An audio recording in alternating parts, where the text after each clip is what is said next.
This is ZNS Total Sports, brought to you by Fourth Terrace Diagnostic Center.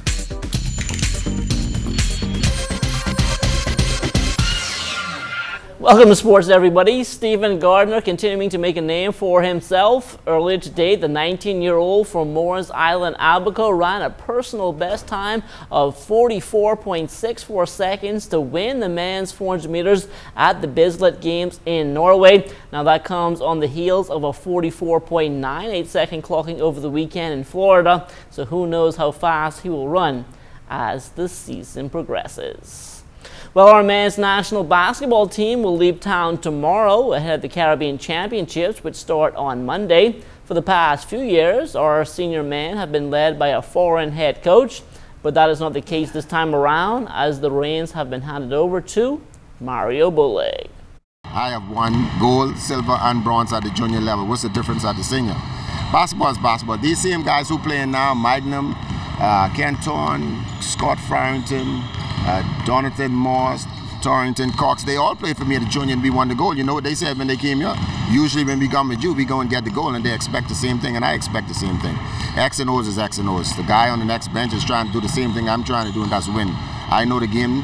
I don't know how well he knows the game, but I have enough confidence to know that I know it well enough that my team will be prepared, and if they go in there and execute and we do our best, the chances of us repeating is better than 99 to none. I feel pretty good about it. You know, when we played him at junior national level, I think that was the last time we won the gold medal back in 2005. That was the last time I played for him at the head coaching level. So I'm used to his style. I'm used to how he is able to relate to his players, is able to communicate to his players. And we're comfortable with Mario. You know, we're comfortable with him, so we'll be all right. Under the watchful eyes of head coach Andre Seymour, amateur boxers Kieshno Major, Rashield Williams and Carl Heel have all punched their tickets to the Pan Am Games next month in Toronto. The team returned home yesterday from the final set of qualifiers in Mexico, and they spoke about the experience and what lies ahead. All of our boxers, we didn't just qualify, but 3 boxers came home with medals. Okay, and also my assistant coach Valentino, he did excellent with our boxers. Okay, preparing the team, Valentino, and most definitely he will be at the Pan American Games as my assistant coach. I gained a lot more confidence because of my brothers and because of my coach. They're letting me know that you have the tools to do this, you could do this. And I went into the ring confident. He was my speed. I was my speed. Most of these super heavyweight boxers don't possess the speed that I have. So my speed was the key to my victory in this match. I went over in the first round with the guy, and I feel his strength. I was like, it's nothing what could hurt me, so I just went on there for the kill. And when I put pressure on him, he couldn't take the pressure. So I came in with the victory. Tomorrow I'll be heading back to Cuba to start my training camp, which my teammates will be leaving on Monday to come. We got to get down to get a good training camp now, because we already got the qualifying medal. That's the main thing. Now, the medal that counts is in the games.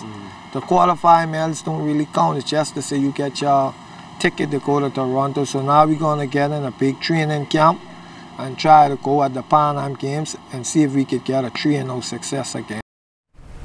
Sports tourism continues to make an impact here in the Bahamas, and as Charles Fisher tells us, college football is set to take center stage once again.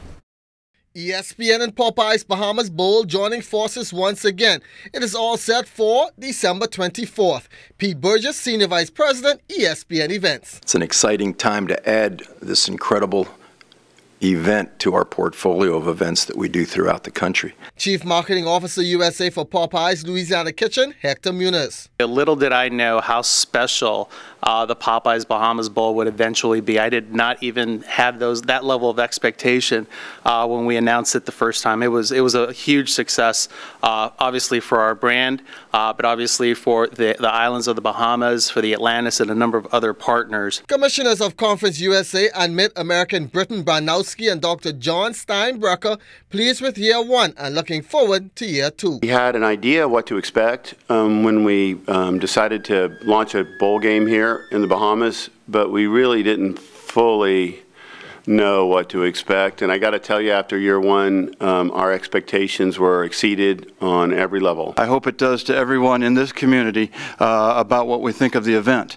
This is not a one-off event for us. This is something we anticipate being at year after year after year and making sure we continue to grow it as we build those relationships. For ZNS Sports, I'm Charles Fisher.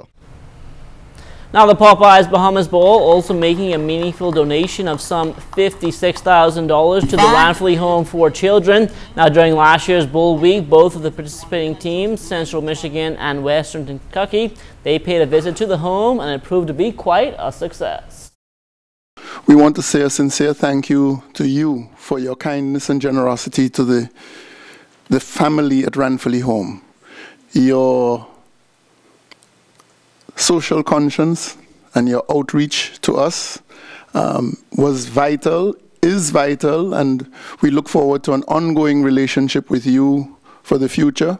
The need is great, and we just look forward to more and better things from our partnership with you. And that will do it for sports. Stay tuned. The Bahamas Tonight comes back after the break.